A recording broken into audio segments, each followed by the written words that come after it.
vaatate arhitektuurile pühendatud saadet Majad ajas ja alustaksin küsimusega, kas te teadsite, et aprillikuu on maastikuarhitektuuri kuu? Kui ei, siis nüüd saate selle saate käigus natuke tuttavamaks nende inimestega, kes tegelevad maastikuarhitektuuriga ja mis asi see maastikuarhitektuur üldse on. Räägime ka hea avaliku ruumi projektist Eesti Vabariik 100 raames.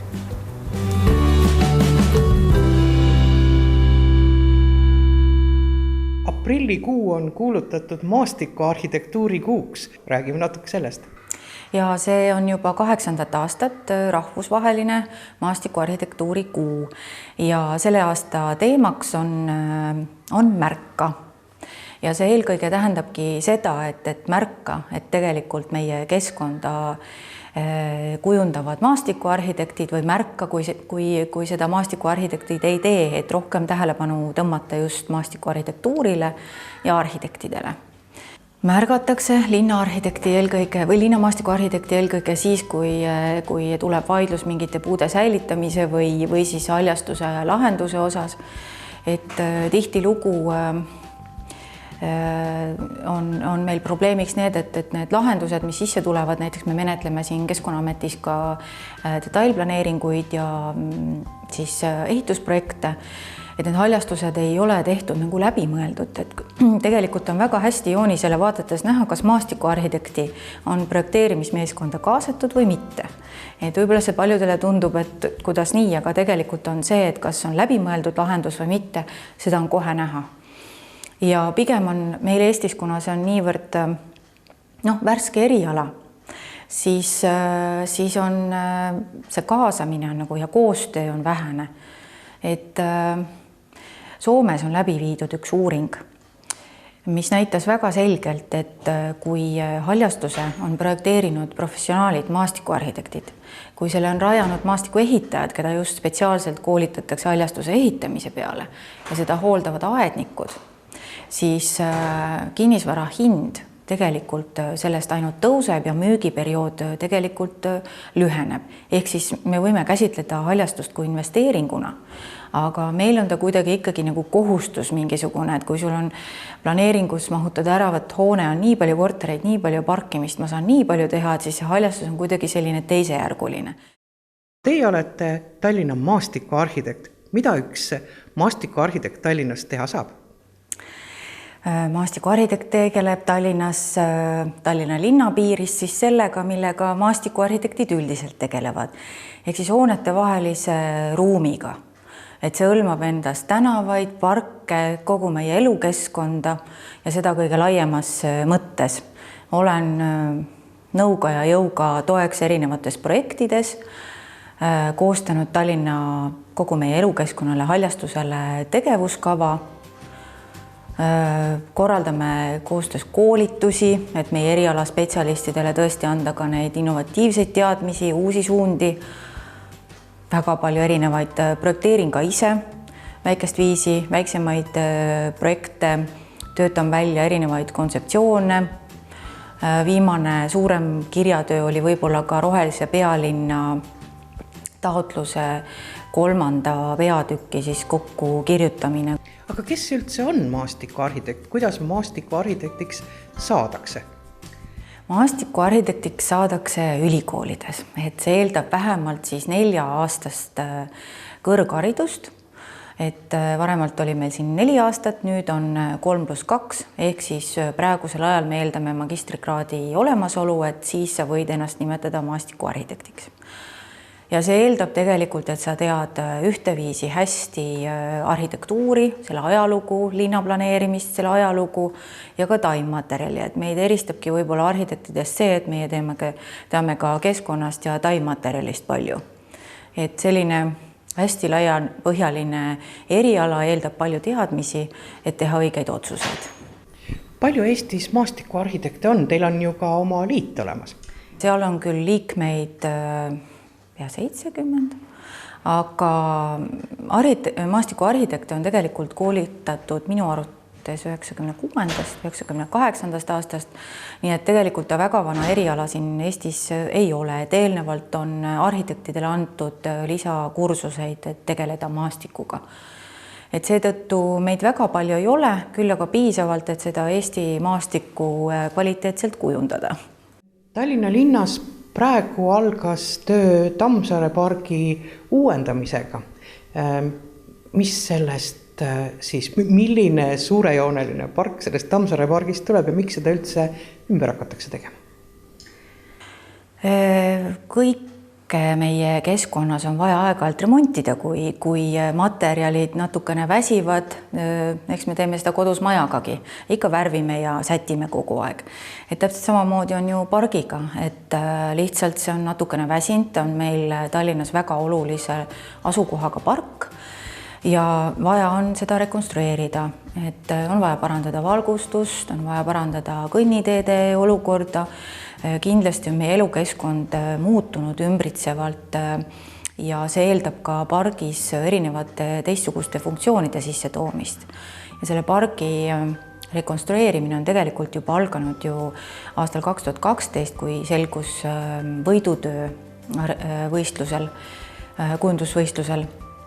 Ja selle alusel on nüüd siis projekteeritud seda parki juba eelmisest aastast alates, väga põhjalikult kaasatud on erinevad huvigrupid ja seda tõesti püütakse teha sellist väga kvaliteetselt, kõigile sobilikku, funktsionaalset, võimalikult lihtsasti hooldatavat pargiala.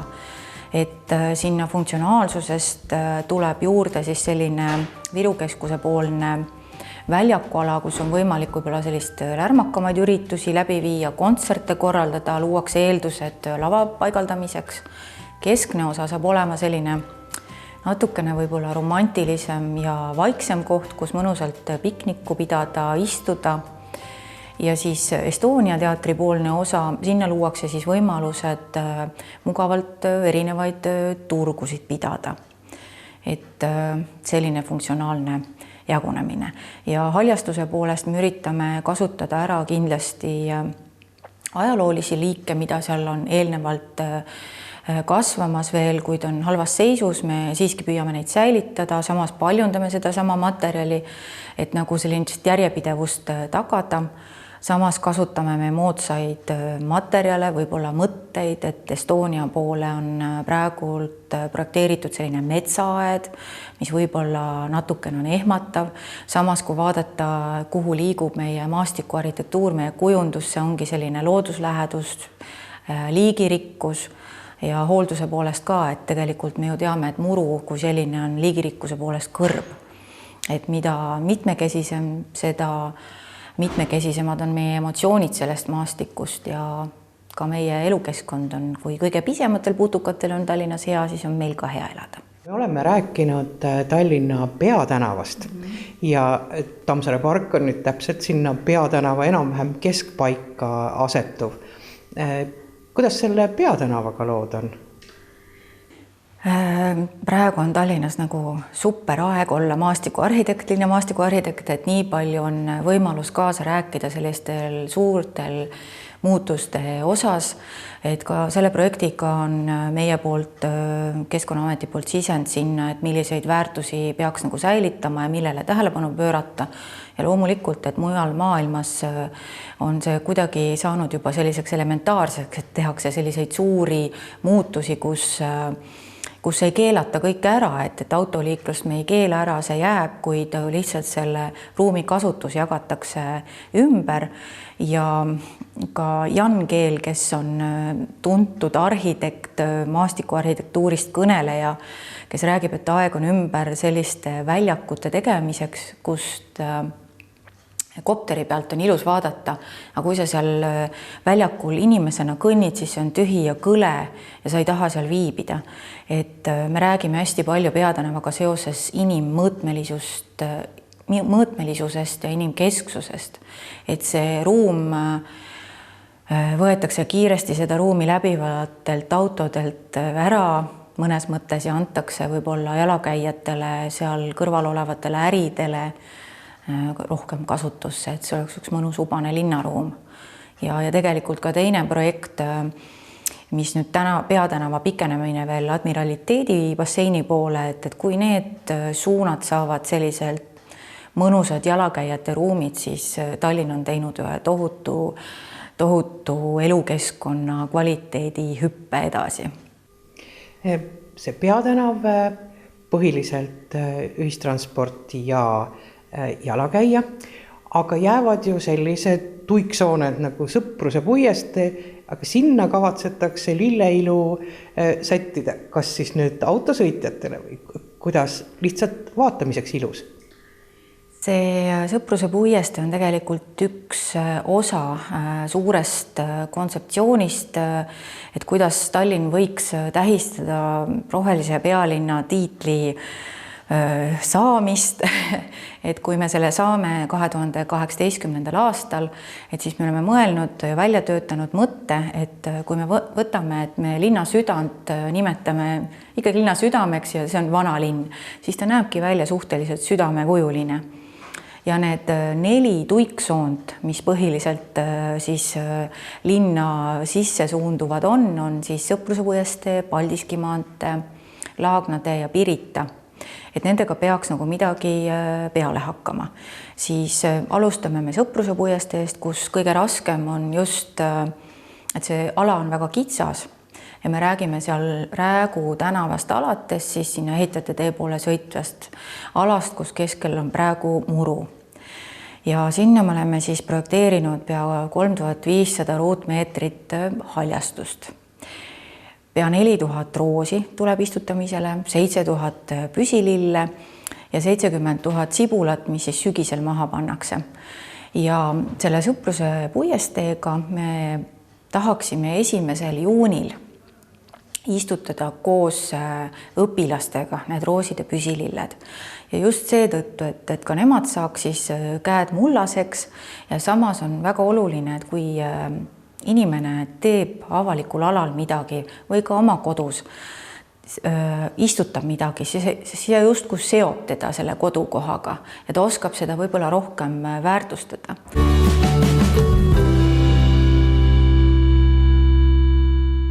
Kui palju praeguseni on neid konkursse toimunud ja millised linnad on endale uue keskväljaku saanud?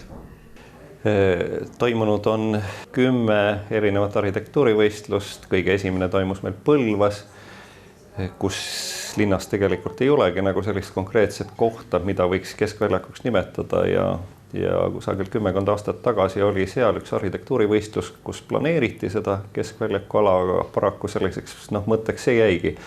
Nüüd läbi selle hea avalik ruum arhitektuuri programmi võtsime me siis uuesti Põlvaga ühendust ja paljude teiste linnadega ja esimene selline võistlus siis tõesti, nagu ma ütlesin, oligi Põlva linnavalitsuse taga olev selline jäätmaa selline garaažide ala ja selline mõtestamata ala võiks siis meie arvates saada selliseks Põlva tulevaseks keskväljakuks, kuhu tuleks siis uued hooned, mida Põlva nagunii kavandab sinna äärde ja tekiks selline korrastatud, disainitud kaasaegne linnakeskkond. Järgmine selline võistlus oli meil Tõrvas, siis samamoodi situatsioon suht sarnane, et Tõrva kesklinnas on üks selline suur ala, mida praegu kasutatakse bussijaamana ja parklana, autoparklana.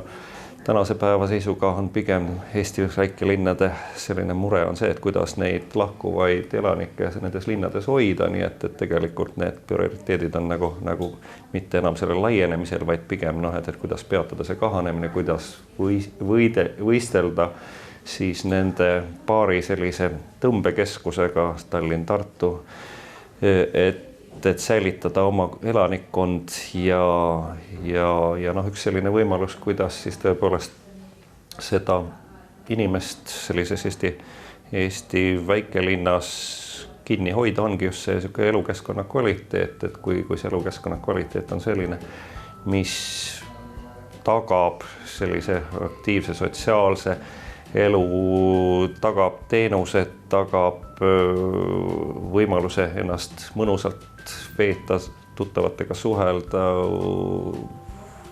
harrastada kõikvõimalikke selliseid spordialasid, mida iganes, et see avalik ruum on ju selline mitmefunktsiooniline, et seal võib teha mida iganes, et sellepärast me usumegi, et läbi nende arhitektuurivõistluste, et tegelikult võiks toimuda mingisugune selline väike pööre ka nende väikelinnade arengus, et nad muutuksid nendele kohalikele elanikele ja võib-olla ka nendele, kes plaanivad kusagile väiksematesse kohtadesse elama asuda, muutuksid atraktiivsemaks, seal oleks inimestel teha.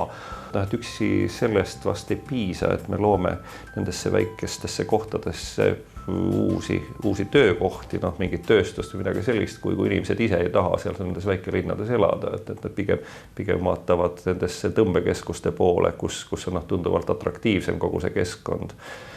Ja üks selline mõte on siis olnud, mida me oleme siin linnajuhtidega arutanud ka tõesti see, et kui see linn tõepoolest ise panustab sellesse avalikku sellesse keskkonda, teeb korda oma selle peaväljaku või peatänava, et see on ühtlasi ka selline ahelreaktsioon, et need kohalikud ettevõtjad, kelle hooned, kelle kinnistud seal samas kõrval seisavad, et neil tekib mingisugune stiimul siis oma see ajalooline hoone korda teha, sinna panna mingi äri sisse, sinna teha mingi kohvik, sinna teha hotell, mida iganes. Et see oleks üks selline lähtepunkt, mis võiks vallandada mingisuguse sellise ahelreaktsiooni ja need linnakeskused tõesti tõmbaksid need väikelinnad uuesti mingisugusele uude arengutsüklisse.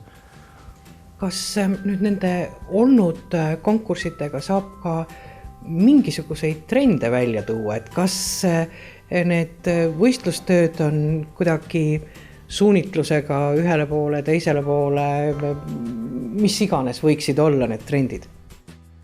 Kindlasti seal paljudes võistlustöödes on sarnaseid selliseid mõtteid, aga kuna meil tegelikult iga linn, iga situatsioon on täiesti erisugune, et siis ütleme, et ühest linnast ühtesid lahendusi teise linna mehaaniliselt üle tuua või üle kanda on suht võimatu.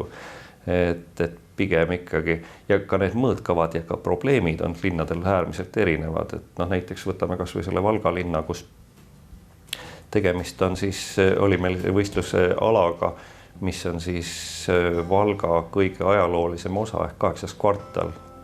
Et seal on hulk suhtkoht amortiseerunud vanu puitmaju, mis tegelikult on kõik ajalooliselt ja ka arhitektuurselt väärtuslikud. Aga tegemist on ikkagi ühe sellise mahajäetuma alaga Valga linnas ja läbi selle arhitektuurivõistluse tegelikult kogu see ala saab uue sellise tõuke arenguks. Sealt läbi selle 8. kvartali on planeeritud uus selline liikumistelg, mis ühendaks Valga ja Valka linnad omavahel, ka kirikud, Valga ja Valka kirikud.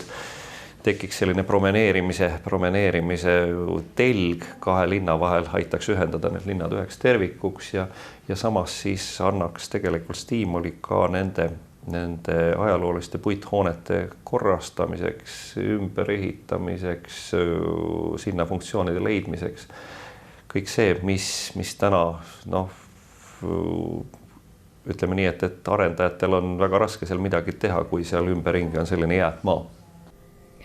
Kui maastikuarhitektid andsid hea teo auhinna teile, kui hea koostöö teil maastikuarhitektidega on? Ma arvan, et meil on väga hea koostöö maastikuarhitektidega ja üldiselt, kui vaadata ka neid võistlejaid, kes on siin ühel teisel arhitektuurivõistlusel meil auhindu saanud, et seal sageli on tegemist selliste loominguste tiimidega, kus on nii arhitekte, maastikuarhitekte, disainereid kaasatud, et ma usun, et see maastikuarhitektuur iseenesest ei ole tõesti ei ainult maastikuarhitekte, ei arhitektide rida, vaid see hea tulemus sünnib ikka sellises koostöös nende erinevate spetsialistide vahel. Millegipärast on maastikuarhitektidest suhteliselt vähe räägitud. Ei tea, miks? Sellest on kahju, et on vähe räägitud. Ilmselt on ka neid selliseid häid näiteid, võib-olla realiseeritud näiteid Eestis vähe, millest oleks rääkida, et loodame, et see tendents nüüd läbi selle hea avaliku ruumi arhitektuurivõistlusega muutub, et tegelikult kui hakkavad need linnasüdamed korda saama, kui sinna tekivad väikevormid, kui sinna tekivad tõesti erinevad maastikulised objektid, et siis tegelikult see maastikuarhitektuur muutub jälle ka aktuaalseks ja ajakirjandus kirjutab sellest rohkem ja inimesed oskavad ka märgata, sellepärast et sageli on, kui ma olen kas või ütleme, ministeeriumi ametnikega siin rääkinud, et sageli ei saada sellest vajadusest või tähendusest üldse aru, et pigem on see, et ametnike jaoks võib tunduda selline asjatu selline tilulilutamine, et me tegeleme mingisuguse maastikuga, et palju tähtsamad on hooned ja see, mis näeb hoonete vahele, ehk see avalik ruum, et selle sükest tähendust või olulisust, selle kvaliteedi olulisust on väga raske ühele sellisele tavalisele reaametnikule selgeks teha, et sellega peaks tegelema ja sinna peaks riik veel raha kulutama. Sest see kõik võtab pööraselt palju raha. See võtab palju raha ja samas, kui siis tõesti Exceli tabeli ametnik vaatab seda, kuhu see raha kulutatud on ja küsib, et mitu uut töökohta te siis nüüd tekitasite siis ja millise metoodika järgi te need töökohtade lisandumise siis välja arvutasite, siis on seda tõesti sellisele küsimusele raske vastata, pigem ütleme, et see elukeskkonna kvaliteedi tõus annab tõuke just nimelt nende uute töökohtade tekkimiseks, aga seda on raske mõõta mingisuguse sellise valemiga. Pigem see on selline pikaajalisem tendents, kus siis tõesti inimesed, kes tajuvad, et linn või riik hoolitseb selle keskkonna eest, selles keskkonnas on mõnus ja tore olla ja seal on võimalik erinevaid tegevusi läbi viia, et siis inimesed on valmis selles linnas, selles keskkonnas olema pikemalt ja tegutsema ja elama ja töötama ja oma lapsi kasvatama, aga kui see keskkond on selline inimvaenulik tõesti, et see on mingi asfalteeritud parkla, see peaväljak, linna peaväljak, kus inimesel ei ole kohta, kus pigem ta vaatab, et autodest jalast üle ei sõida, siis ta otsib tõesti neid kohti, kus olla kusagilt mujalt. Viimane lõppenud konkurss oli Elva. Mis järgmine on? Järgmine, meil on mitu tükki nüüd, mis järjest tulevad, on Kuremäe, Hilluka vald, siis Viljandi, Põltsamaa ja Narva. Ja muidugi ütleme, et see suurematest kohtadest Tallinna peatänav, mis on ka siis selle meie programmiga nagu otsapidi seotud, aga meie selline põhitähelepanu on siiski sellistel väiksematel linnadel. Millal viimane konkurss saab oma tulemused ja samas järgmine küsimus, millal esimene töö valmis saab? Valmis ma kujutan ette, saame lugeda seda asja siis, kui see on tõesti ka valmis ehitatud ja eesmärk on ikkagi see, et aastatel 18 kuni hiljemalt 20 oleksid siis need linnakeskused valmis ehitatud, et praegusel hetkel käib juba esimeste linnade poolt rahade taotlemine siis nendest Euroopa tõukefondidest, mis on just selle regionaalarengu toetamiseks mõeldud ja paljus on siis praegusel hetkel tegelikult see pall ka siis otsustajate, poliitikute ja ametnike käes, et kuivõrd nad suudavad tajuda kogu selle meie programmi olulisust, et see ei ole arhitektide asi või kindlasti mitte, vaid see on väga tähtis regionaalpoliitiline otsus, et kui need rahad nendele linnadele tulevad, et nad saaks oma linnakeskusel korda. Kuna viimane arhitektuurivõistlus tõenäoliselt tuleb meil Narvas, täna rääkisingi pikalt Narva linna arhitektiga sellel teemal ja arutasime veel, täpsustasime seda kohta, kuhu seda võistlust korraldada, nii et ma usun, et võib-olla see viimane arhitektuurivõistlus lõpeb sügisel äkki. Praegu kuulutati välja ka konkurss Maarjamäe memoriaali juures. See on ka veel ju tegelikult üsna maastiku arhitektuuriga seotud. Nii et võiks öelda, et tegelikult nii palju maastiku arhitektuurilise võistlusi ei ole aastaid Eestis olnud kui praeguses situatsioonis, et see võiks kõiki nii arhitekti kui maastikuarhitekti väga rõõmustada, kes peavad seda valdkonda enda jaoks oluliseks. Kas te sellest Maarjamäest teate ka täpsemalt, ega ometigi sealt seda praegust üsna arhitektuurset muruplatside ja nurkade ja küngaste asja ära ei muudeta? Ei, see on ikkagi eraldi ala, mis on küll külgneb selle praeguse Maarjamäe kompleksiga, aga läbi selle võistluse seda vaadetakse ikkagi kui eraldi alana, mis kindlasti nendes tulevastes lahendustes peaks otsima mingisugust sellist kokkupuutepunkti selle olemasolevaga, et seda ei saa ignoreerida, aga kuidas seda üks või teine võistleja teeb, see on iga enda otsustada. Mida te isiklikult arvate Maarjamäe memoriaalist? Ma arvan, et maastikuarhitektuurselt on see väga tähelepanuväärne ehitis või rajatis, et selles suhtes kindlasti tema ideoloogiline selline taust on teine teema, eks. Aga Allan Murdmaa poolt rajatud see kompleks iseenesest on vägev ja väärib tähelepanu, et mingi selline korrashoid peaks seal kindlasti jätkuvalt toimuma ja nüüd on küsimus tõesti see, et millise sellise värvingu see asi tulevikus omandab see kompleks, ka ideoloogilise värvingu, aga nüüd ütleme see, et teda kindlasti tuleks sellisel kujul säilitada, ma arvan, et see on oluline.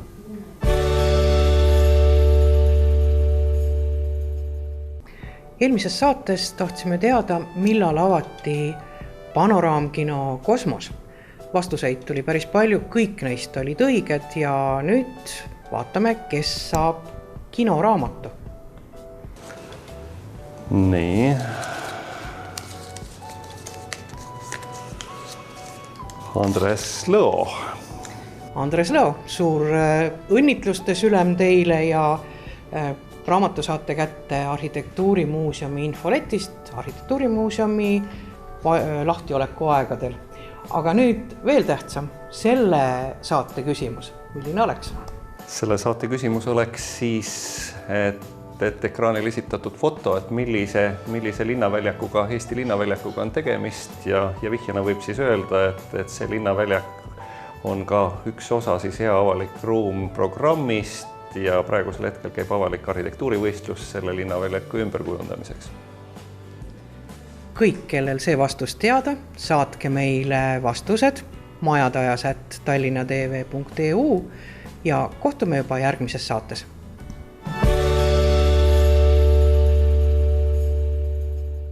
Selline oli meie saade, milles ma loodan, et te ka edaspidi märkate maastikuarhitekte. Kui jumal annab, siis järgmise saate teeme Pärnus. Seniks kaunist reede õhtut ja kohtumiseni 2 nädala pärast.